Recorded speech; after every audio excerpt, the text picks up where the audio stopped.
You're watching ABC 7 Eyewitness News at 4:30.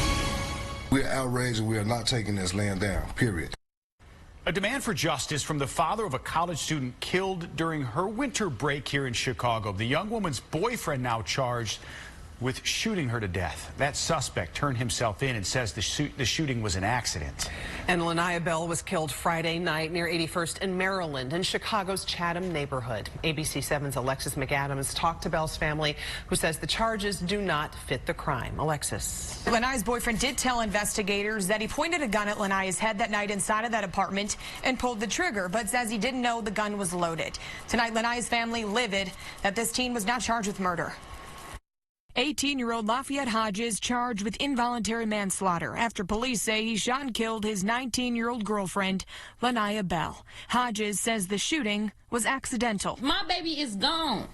You get to live your life. We don't get to see her no more. The 18-year-old told police that he and Lanaya were play fighting when the gun went off, but later told detectives that he didn't even know the gun was loaded when he pointed it at her and pulled the trigger. The teen with a long criminal history also told investigators that he pointed the gun at his own head and pulled the trigger moments before he fired at Lanaya. You intentionally shot my baby in her head. Are you serious? Lanaya was a freshman at Michigan State University, murdered while she was back home in Chicago on winter break. Tonight, her family livid that Hodges was not charged with murder. For us to go to court and he get a slap on the wrist? Are you serious? It's utterly ridiculous. We're outraged and we are not taking this laying down. At the time of the shooting, Hodges was out on bail for aggravated battery of a police officer. Before that, prosecutors say he was arrested and charged with attempted armed robbery and unlawful use of a weapon. With a background like that, the family didn't expect the judge to hold him on $50,000 bond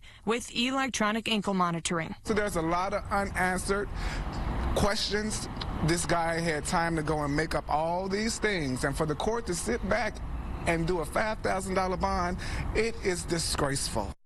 So Hodges was held on that $50,000 bond, but he'd have to pay at least 10% to be let out of jail. Hodges was also ordered, though, to be held on bail, or without bail, rather, for violating a bail on that previous case where investigators say he attacked 2 CPD officers. He's back in court tomorrow. Karen, back to you. Thanks, Alexis.